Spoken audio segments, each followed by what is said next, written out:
Great. As you enter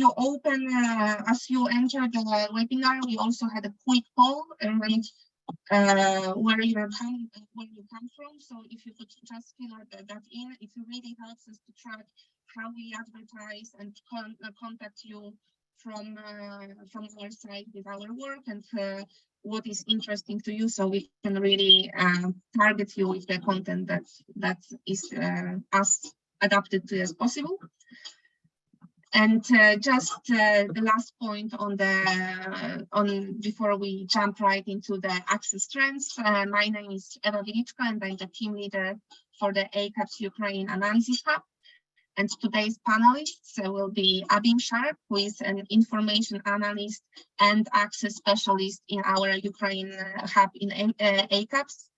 Sean Whittington, who is the mobile safety advisor in INSO. Marie Brun, who is the head of mission of MSF France in Ukraine. Robin Ehret, who is a project coordinator in MSF France in the south of Ukraine.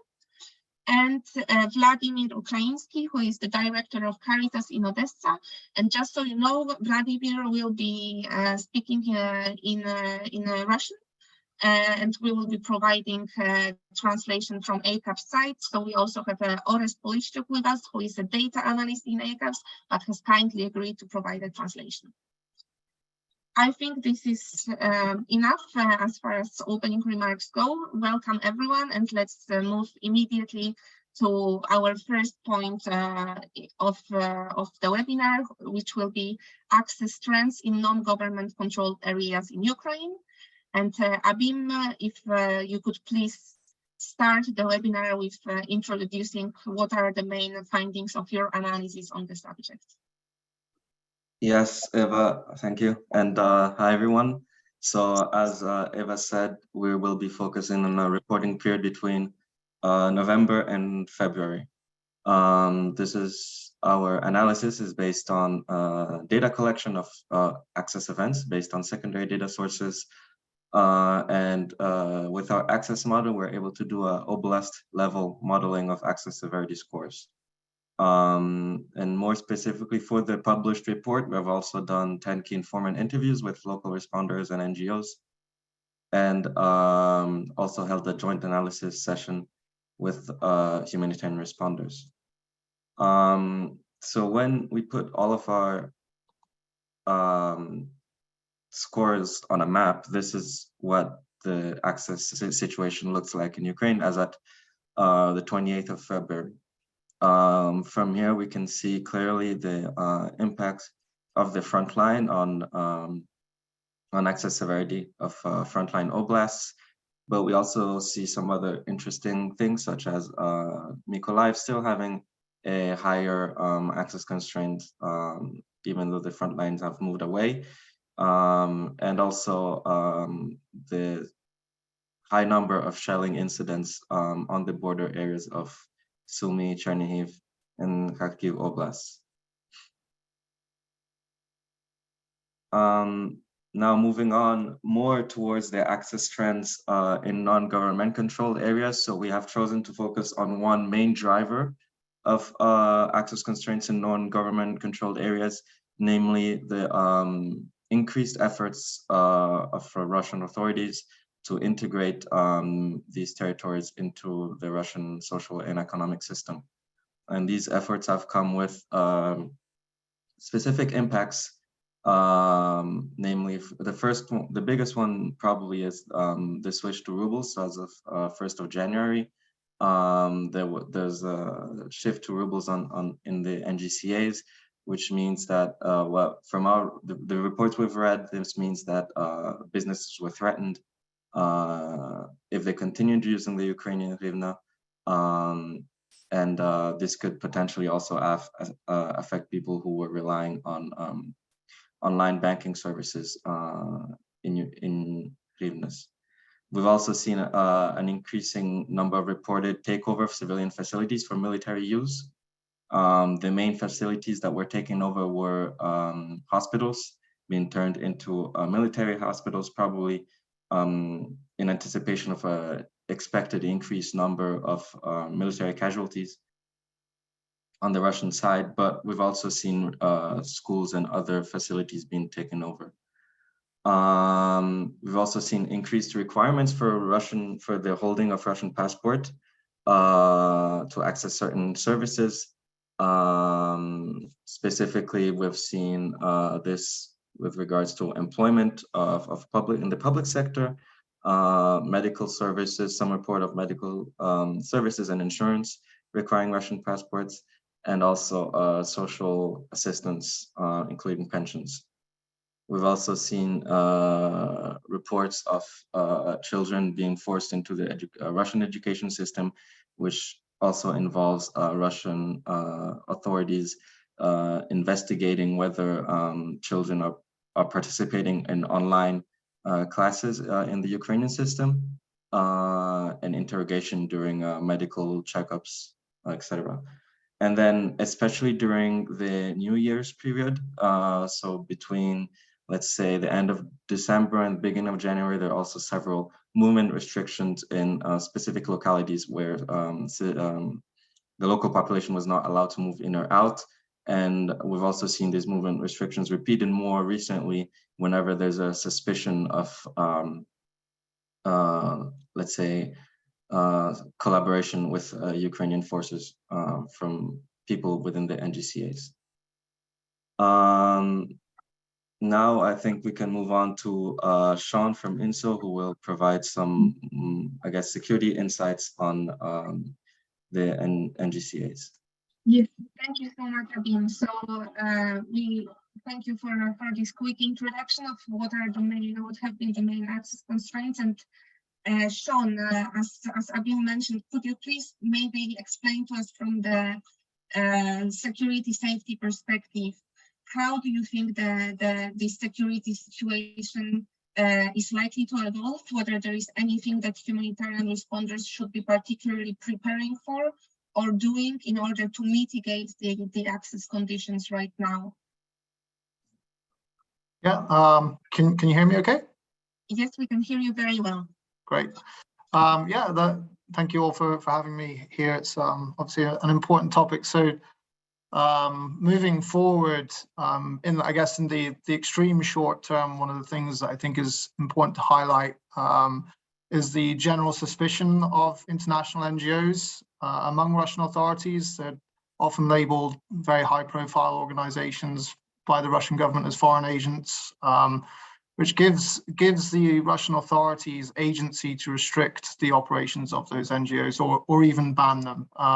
Like I said, that happens to some very, very high-profile organizations as well as smaller organizations. And although tangential, I'm sure many people have heard of the arrest of Evan Gershkovich, but it's a demonstration, I think, of how badly things could go for an individual within a given organization, because although he's been charged with espionage, I think given all of the evidence, it's pretty easy to conclude that really he's been arrested for political leverage. So it's something to be very careful of, I think, for an NGO. And then at a kinetic level, I think we're looking quite closely very soon at Ukraine likely launching an offensive in the southeast. It's been very highly anticipated, and that's either going to come, we think, from Zaporizhia or from Kherson or from both, like you see in the map there. So it's very difficult to say where exactly it'll come from right now, but the Ukrainian military do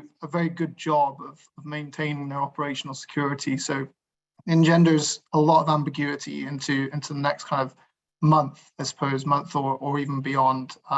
There are clues that we can look to about how it will play out. So one of the underlying assumptions, for a whole variety of reasons that I'm happy to talk about offline or in side channels, is that making an advance towards Melitopol, which you see highlighted there, will probably be the primary objective. So the first flag to raise about that is that it's likely to generate intense fighting. I would not expect a repeat of the type of advance made in Kharkivsk Oblast in September, or even for that matter in Kherson Oblast later in 2022. And the big indicator for that is that there are lots of Russian fixed positions throughout this whole area, particularly south of Zaporizhia there. So what do I mean by fixed positions, well, trenches, reinforced bunkers, machine gun nests, anything that is a pre-prepared defensive position. And then on top of that, there's thick minefields that have been reported all over the area, but reportedly reinforced and added to since March or April 2022. So fair to say that this area is saturated in a defensive kind of manner, and that will obviously have consequences for any newly accessible areas that open up. And it's, I think, a lot more consequential than you probably maybe have seen in Kharkiv's oblast or Kherson oblast in 2022. And it's especially true, like I said, south of Zaporizhia, which is where, like we say, is the assault is probably most likely to be anticipated. But it covers Kherson oblast and other parts of Zaporizhia oblast as well. So the M14 road that you see there. Is someone trying to say? I will just let you finish your point, and then I will move to MSF. Okay. Yeah, so the M14 road there that connects Kherson with Melitopol, for example, regularly fixed positions along the length of it that we get reported. So just to cut it short, I guess there's a time limit on this particular point, but I think the key takeaway between now and then is that success is likely to take months, potentially with second order effects that will likely affect the NGCA. So we would anticipate a lot of missile strikes on areas that haven't typically been targeted in the past. We've already seen, for example, missile strikes in Melitopol on the 27th of March on things like ammunition depots that was actually being housed in a school at the time. So there's an awful lot to think about, and I think that's going to be the major issue moving forward. Thank you so much, Sean, for this, and sorry for cutting you short, but I thought this introduction of you about, you know, the perspective for the new offensive in Southeast, and particularly the difficult working conditions, arrests, and the political situation that the humanitarian responders are facing. I would be really interested to hear from Mary or Robin, from more operational perspective. How do you handle those threats, and from the perspective of an actor that is trying to deliver assistance, what are the main operational issues for you when it comes to access? So we might have more, this is Mary, we might have more into the next topic, because actually we never succeed to access in NGCA because we were never granted access. So we have tried very hard since more than 1 year now, but for now we never succeed. A few NGO and a few organizations are actually doing it, and they are facing a lot of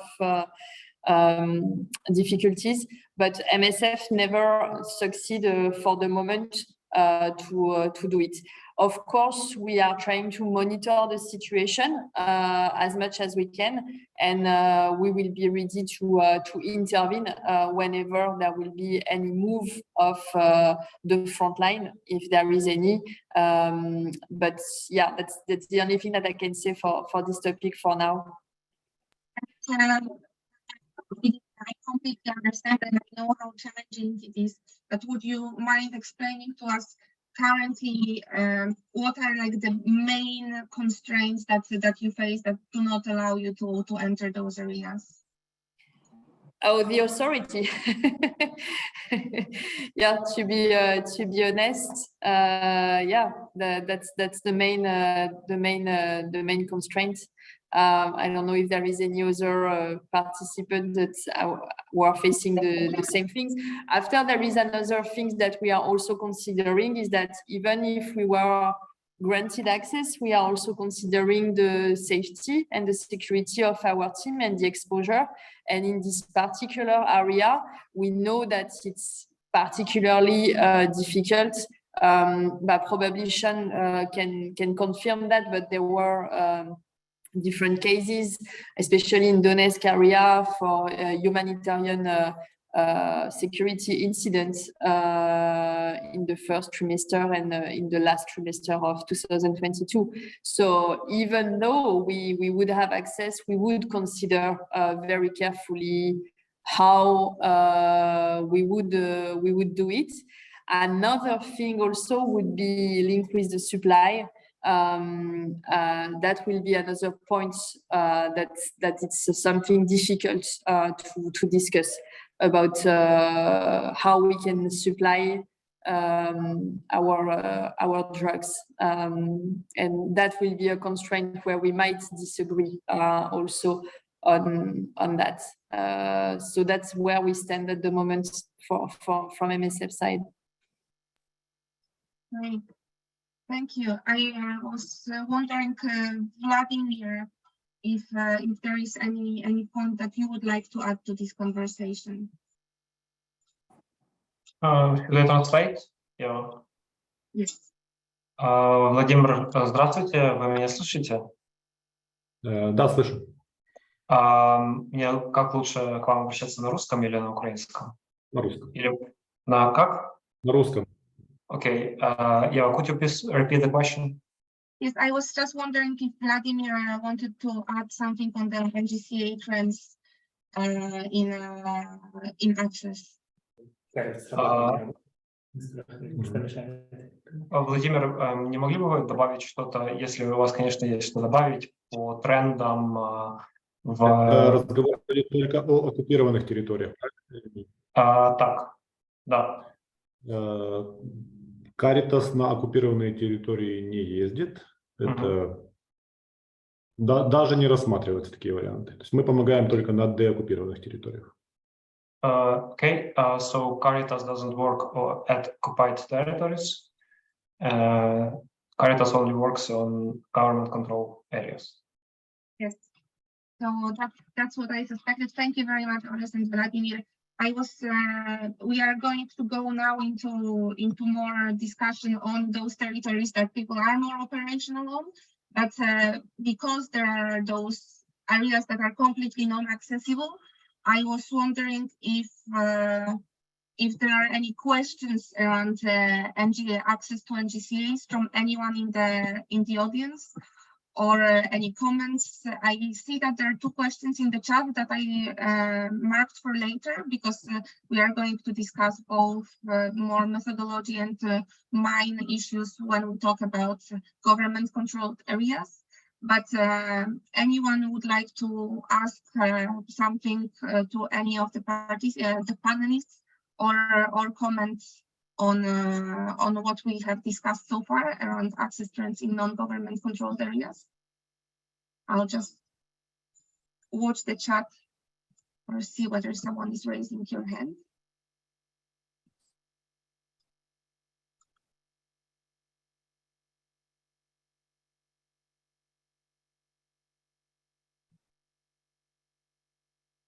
Oh, I got already excited, but it's after ACAPS asking whether there are any questions.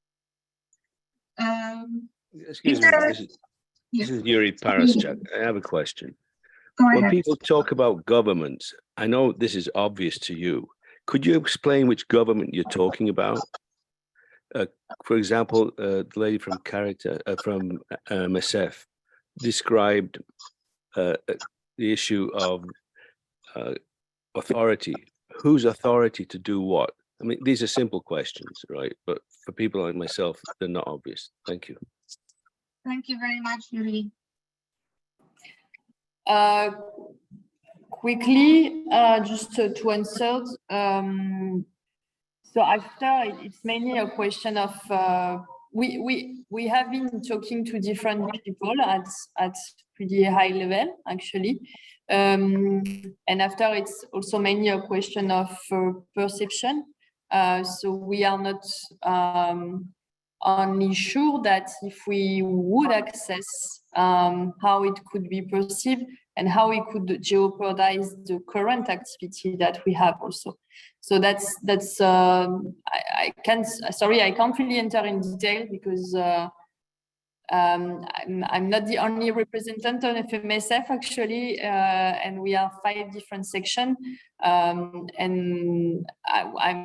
MSF France is not really the one that was trying to intervene, absolutely. So I don't want to speak for them, but yeah, one of the main reasons was this, and again, the exposure for security is also something that we are considering. I don't know if it answered the question. But yes, we have been talking with different people at different level about this.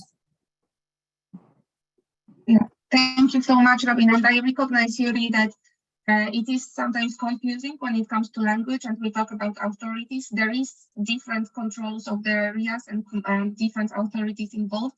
So I will ask the panelists maybe to be specific about which authorities do you mean, and when you talk about offensives, which offensives do you mean as well?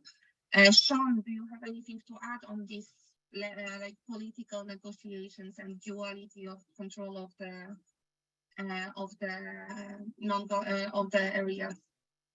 Yeah, I mean, so I think a lot of it is also contextual in terms of which challenge you're talking about. So Robin mentioned about the import of medicines, for example. You know, that's, yeah, at the local level, it's impacted by local authorities that since the referendums have been fully kind of Russianized, if you like.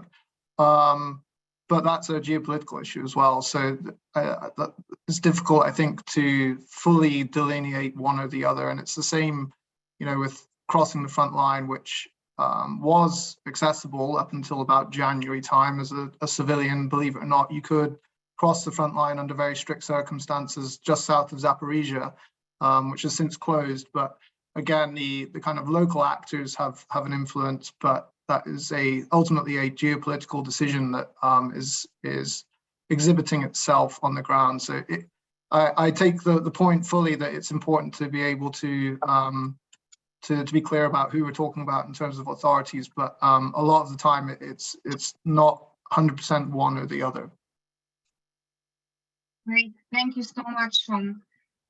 Okay, let's move on to the discussion about government-controlled areas now, and that are still affected by multiple access issues following and affected by conflict. Let's start with Kherson. Abim, would you give us a short overview of what is the access situation in Kherson government-controlled areas right now? Yes. So first, here on this table, you see basically what our access severity score looks like, broken down into its 3 main pillars: access of people in need, access of humanitarians, and security and physical constraints.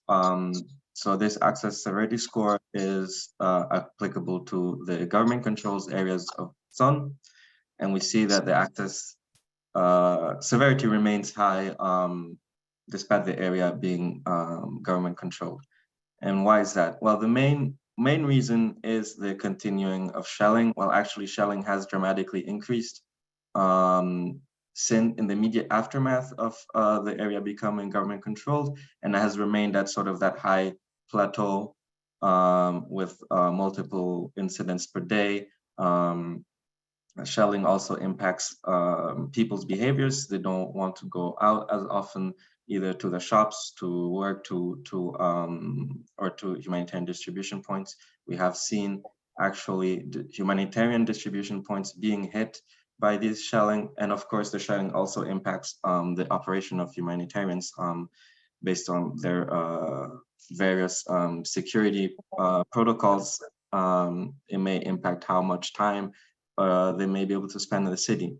We've also seen a high number of mine and UXOs in Kherson Oblast and GCAs of Kherson Oblast, especially in the city, but also in other villages and localities. A lot of these mines and UXOs were left behind after the Russian forces withdrew. Yeah, those are the main constraints in Kherson Oblast, and of course there are also some difficulties accessing localities outside of the city, but that's something maybe our operational panelists are more in a better position to talk about. Great, thank you so much for being so directly jumping from this more general picture of access of humanitarian actors and access of people to humanitarian aid. I know Marie or Robin that MSF is present in Kherson. Would you please give us your perspective and personal experience of how it is trying to access the affected populations in those areas?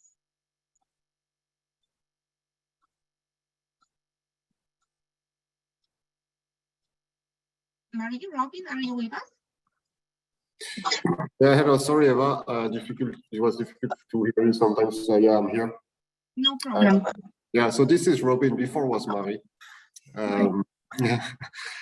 Yeah, just to share one experience that we have in the field. So we are having activities in Kherson Oblast and GCA, of course, since the end of November 2022. While it's true that the situation in a way when it comes to access has improved in different manners, except for shelling and mines.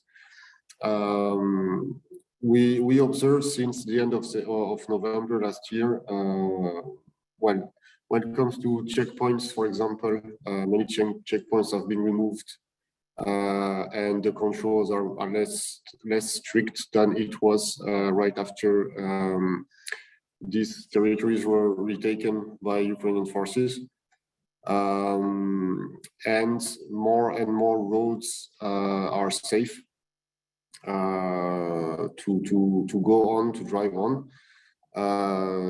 So yeah, I can say that in the area where we are working, which are mainly north and west of Kherson city, all primary, secondary roads are safe to drive.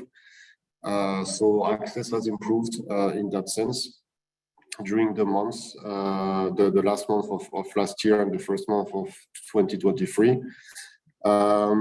I think at the moment we need to be careful because of the weather. So we have reports that some mines may slide and actually be dangerous even on the mined roads. So that can be also a constraint for access and a risk to take into consideration, new risk actually. So in all, well, for Kherson Oblast, GCA, at the moment there is for us, for our activities, there is two different areas. No, there is the one which is outside of artillery range, which for us is pretty much safe. Well, of course, you need to be careful with mines and not get out of the road because sides of the roads are still very much contaminated. But there has been no shelling in those areas actually for weeks. But it's of course completely different when you go at artillery range, so close to the Dnipro River on the right bank, including of course Kherson city, but not only. And here as well, well as said by Abim, well, yeah, the shelling have increased during the period. We also noticed that. So I know that the last weeks are out of the period that we are talking about today. Well, however, I think it's important to say that in the last 2-3 weeks also there is some, well, new kind of weapons used, those guided bombs that are more and more reported. And so it's true that the towns and villages directly on the right bank of the river for our activities are, well, we consider them too dangerous to have regular activities. We would go, but just do in and out and not have a long period of exposure for our teams, including in Kherson city. So yeah, this is a bit what we can say quickly about the access there. Thank you so much, Robin. That's really interesting, particularly when you discuss those, dynamics of accessing via main roads and areas that are further from the river. But Orest, if you could translate now for Vladimir, we would be really interested to hear from Vladimir what are some challenges in accessing those smaller localities that are perhaps further from main roads, and what are the main access dynamics there, and maybe also if there is enough assistance getting to those areas. You mean areas that are far from main roads? Like smaller towns and areas further from main roads, yes. Владимир, вопрос к вам. Мы очень заинтересованы вашим опытом доступа к частям Херсонской области, которые находятся вдалеке от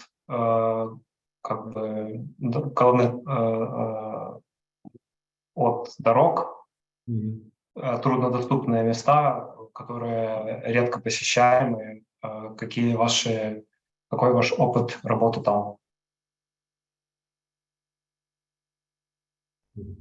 Хорошо, спасибо. Как раз вчера я это озвучивал, что это основная сложность на данный момент. Это села, которые находятся ближе к реке, которые обстреливаются, и им меньше всего внимания уделяют все волонтерские организации и благотворительные фонды. Мы как со своей стороны работаем. Мы выходим, ищем волонтеров местных, стараемся по этому пути, которые владеют информацией, которые эту информацию собирают внутри своего села или внутри своего объединения сел ОТГ. Мне паузу надо делать? Давайте я переведу эту часть. I've talked about that just a few days ago. The main problem is there are a lot of organizations that doesn't access these areas. On our side, we are contacting volunteers from local groups from towns. These are the parts that are we interested in, are closer to the river. Владимир, продолжайте, пожалуйста. Вот и для того, чтобы мы ехали туда не впустую и на разведку узнавать, как дела, волонтеры для нас собирают информацию. Сколько людей, сколько семей, необходимость, какие важные моменты, что сразу же, что более важное, критическое, которое надо привести. И мы подготовлены, и за этот момент мы успеем быстренько все выдать, не тратить время на изучение ситуации. As we don't want to waste our time, we are using local volunteers to know all the information needed, how many families there are, what are their needs, and then when we arrive, we are trying to do the help basically as fast as possible. Также мы еще, есть у нас партнеры. То есть у нас, например, в Херсоне есть ребята местные, они стали нашими партнерами, грубо говоря, наши представители.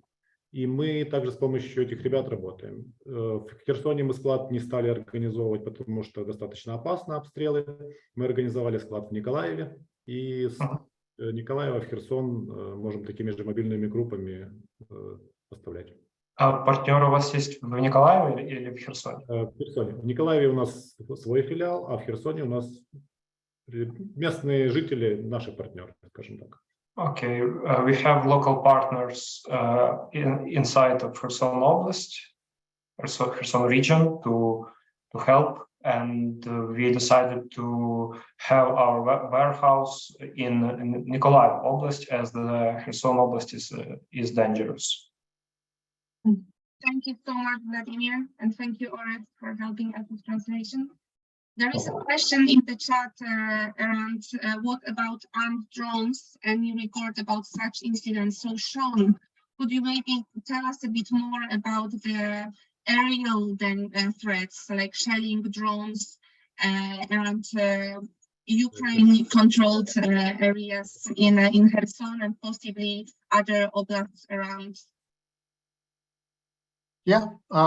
So yeah, to jump to the first question, the answer is yes. The Russians appear to be increasingly using things like quadcopters to tie grenades or even just reconstituted weapons that are unexploded ordnance. So they've been known to gather that as well and turn it into a renewed recycled bomb to drop off a quadcopter. And then we mentioned already the use of precision guided weapons. So I think that's something that actually will maybe increase the risk of these areas within their range. It's about, give or take, about 70 kilometers from the front line. There's complicated reasons with the Russian Air Force as to why that's the case, but the big takeaway for our purposes, I think, is that they're significantly more powerful than what you might expect from an artillery shell, or even for that matter from a Caliber cruise missile that for anyone who's in Ukraine has gotten quite used to now. They're about 2.5 times as powerful even as a Caliber at their lowest yield. So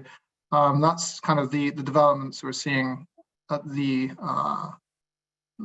aerial campaign. And the last thing that I would just add is that places like Zaporizhia, particularly Zaporizhia, unlike the rest of the country, which now is kind of experiencing a decline in missile attacks, Zaporizhia is likely to be an exception to that rule, I think, purely because of the weapons that are being used against it. The Russians have thousands of them, so there's very little reason at the moment to believe that that is going to change. Thank you very much, Tom, for that. I will see if there are any more questions around the Ukraine-controlled areas of Kherson. And if not, we are going to move to Mykolaiv, as the already both Vladimir and Sean touched upon access picture in Mykolaiv. So maybe Abim, if you could just give us a quick overview about what's happening in Mykolaiv right now. Yes. So Mykolaiv Oblast, the improvement in access since the Oblast has become government controlled, fully government controlled, is also reflected in our access severity score, which has gone down from 3.8 to 2.6 out of 5. But there are still some ongoing constraints in the Oblast, and more specifically Mykolaiv city. So there are obviously a lot of mines and UXOs left behind, especially along the former front lines, that will continue to impact access and cause casualties. And there's also been an ongoing drinking water supply problem in Mykolaiv for a long time. And that problem has continued during our reported period. More specifically, that the water that is provided via the taps is very salty and basically unfit for drinking water. So there is sufficient water being provided via bottle distribution points, but that also means that people who are not able to carry those bottles of water back to their home may go without sufficient water. One final point on Mykolaiv is that there is technically one small area, which is in pink in our map, that is administratively part of Mykolaiv Oblast, but is still a non-government controlled areas. It is primarily used as a staging point for Russian artillery that fire the I guess the shells that you can see on the south of the oblast. So this is more specifically about Ochakiv, that is basically the main locality in Mykolaiv Oblast that still has somewhat regular shelling. Thank you very much, Abim. And I will just remind you, if you have any questions, please put them in the chat. I am monitoring the chat and trying to direct the discussion to cover your questions. Orest and Vladimir, let's start with Caritas here on Mykolaiv. I was wondering if Vladimir could tell us a bit about their experience of delivering assistance to those areas, and whether there are any particular access challenges they are facing, and consider the needs of the population being met, and if not, what needs are the most outstanding ones that are not met, and what are the main challenges preventing that. Odessa, could you please? Yeah. Окей, Владимир, мы бы очень хотели услышать о вашем опыте доставления помощи в Николаевскую область, какие основные проблемы с доставлением помощи и какие у населения наибольшие пробелы в помощи населению. Ну, какие наибольшие нужды. Понятно. Хорошо. На данный момент город Николаев, в принципе, в гуманитарном плане все нормально, обеспечен. Опять же, благодаря волонтерским организациям. То, что только что говорили про воду, да, проблема с водой остается, но не такая критичная, как летом, когда мы ее возили фурами туда. То есть на данный момент уже много скважин набурили, и поэтому неудобно. Ее нет в кранах, но питьевой воды, в принципе, Николаев обеспечен за счет скважин. Okay, but so if you're talking about Mykolaiv city, Mykolaiv city is mostly covered because of humanitarian help. There is a problem with drinking water, but it's not as critical as it was in summer, because back in summer the people of Mykolaiv need the water very much, but right now they are fulfilling their needs themselves. Но тем не менее мы помогаем Николаеву, жителям Николаева, и основное это, конечно же, переселенцы. Там очень много переселенцев с оккупированных территорий, которые, они без жилья, они без работы, и этим людям помощь нужна. Поэтому, то есть ни в коем случае нельзя прекращать эту помощь, хотя нет такой критической ситуации. But nevertheless, we are still helping Mykolaiv, as there are a lot of IDPs from NGCAs, and they don't have a job, so they rely still heavily on support. И основная проблема Николаева, которую я вижу, это то, что проблема с работой. Люди возвращаются массово, их очень много уже в Николаеве, а работы не сильно много. Потому что все крупные предприятия вывезли свое оборудование, какие-то были разбиты авиаударами или ракетными ударами, какие-то просто вывезли свое оборудование подальше на запад Украины или подальше от Николаева. И на данный момент самая большая проблема в Николаеве – это рабочие места. Okay, so the main problem, as I see, is there is a lack of jobs. A lot of factories, a lot of companies moved their equipment to the western areas of Ukraine. So there are a lot of returnees to Mykolaiv actually, but there is a lack of job that is not fulfilled. Та же проблема с рабочими местами и в селах Николаевской области, и Херсонской области. Какие-то были предприятия более-менее серьезные, на которых работало много людей тоже. Они или разбиты, или вывезли оборудование.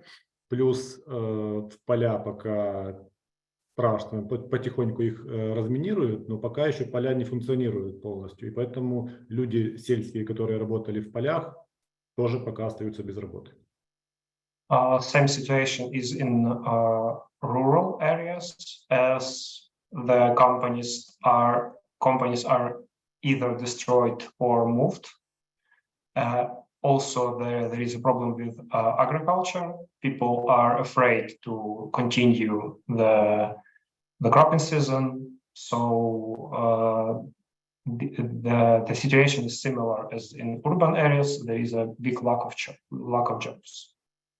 Thank you so much, Vladimir and Odessa. This really allows us to understand a bit the scale of needs. And I would like to now move to Marie and or Robin from MSF perspective, knowing how the areas are so mined and the issues with drinking water. What kind of main access constraints and health issues do you see coming up in those areas? There is also a question in the chat about the safe access to water supply intake on the Dnipro River. So if you know the status and whether this area is accessible, please let us know. If not, we will ask Abim and Sean after that and see whether we know the status. But if you could just tell us a bit about your experience with mines and UXOs and health issues in those areas. Yeah, so about Mykolaiv Oblast, I think we need to differentiate a bit. Mykolaiv Oblast is big, and of course, most of it is, well, according to us, pretty much accessible without much risk, including Mykolaiv city.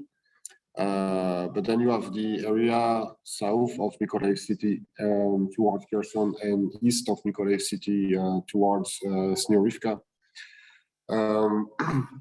So yes, so except the south and southeast of Mykolaiv city, the rest, well, is pretty safe when it comes to mines and explosive devices.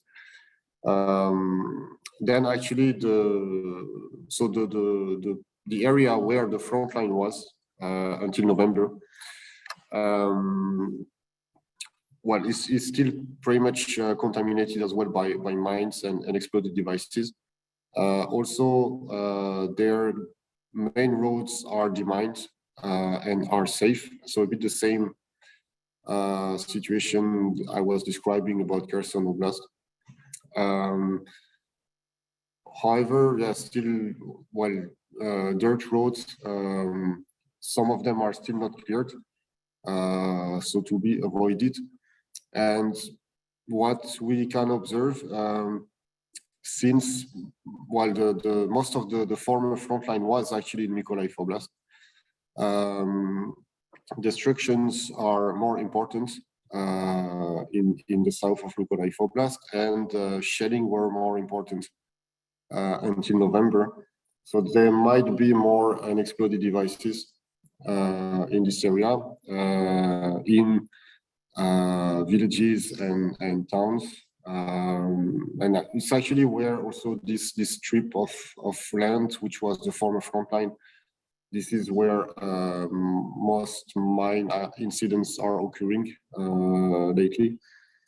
Also because, well, yeah, as mentioned by Caritas Vladimir, a lot of people start to go in the fields. And again, all mines incidents, which were a lot lately, none of them occurred in a main road. So that's also a sign that roads are actually demined. So access, well, there is not big access constraints, even south of Mykolaiv. But yeah, I mean, still there is a risk of always, because sides of the roads are still mostly undemined for the moment. Thank you. And I see that Vladimir has your hand is up.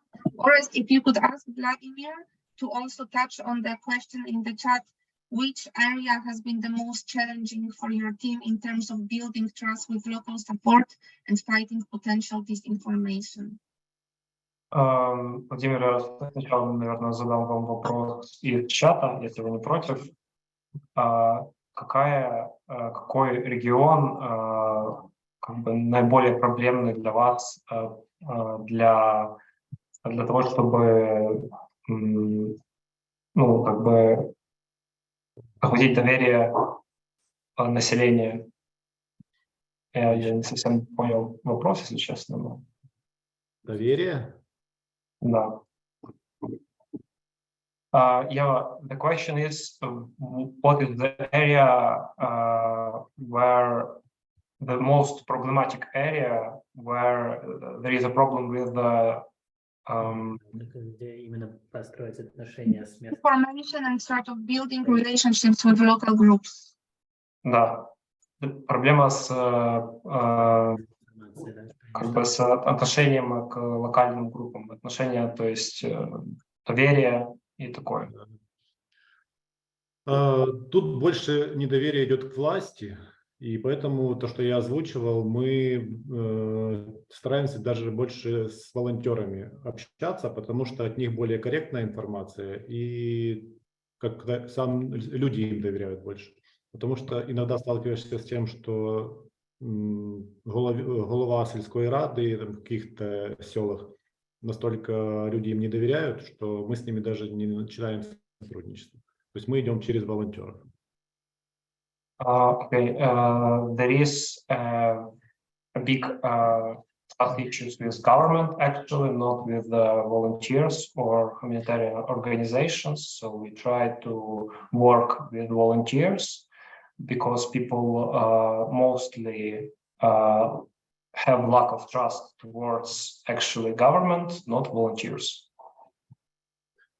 Есть риски такие, что в селах, которых уже несколько месяцев помогают, люди к этому привыкают. И мы приучаем к потребительству.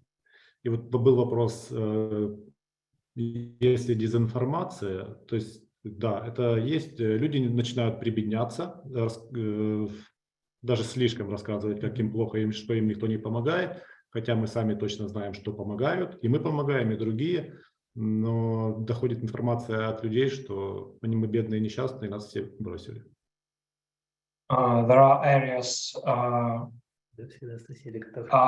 только в селах или в городе тоже? Ну, это больше как-то по селам наблюдается, но на самом деле эта тенденция, скорее всего, будет даже всей нашей страны. Если еще месяцы пройдут в такой работе, то люди просто привыкнут к потребительству. Okay. There are areas where we deliver assistance for 2 months or more. People are getting used to it, and actually there is some misinformation. So there are areas where 2 or more humanitarian organizations deliver their assistance, and people are underestimating their financial situation to get more assistance from them. Could you ask Orest which areas are the ones that are the most challenging with that? If I actually asked that question mostly all of the areas. There is no specific point on the map. It's a general problem. And could you ask Vladimir if he has anything to add on the water supply issue? Если вам что добавить по проблеме питьевой воды? С питьевой водой в Николаеве я сказал. В селах не везде есть питьевая вода, и или помогаем, возим, или есть такой опыт, это бурение скважины, генератор, емкость для воды, и за счет этого тоже помогаем, это в сельской местности, помогаем людям. Okay, so we already told you about the situation in urban areas. There are few areas, rural areas that have the problem with drinking water, and mostly we deliver water to them, or the population there tries to have their own drinking water by creating 100 meters long I don't know how it's called. They get the water themselves, basically. What? Well, like self-made wells? Yeah. Okay. Там добавить. Да. В прошлый раз просто я не успел сказать, еще один из важных моментов, это сельская местность, люди тоже массово возвращаются и сталкиваются с тем, что им просто негде жить.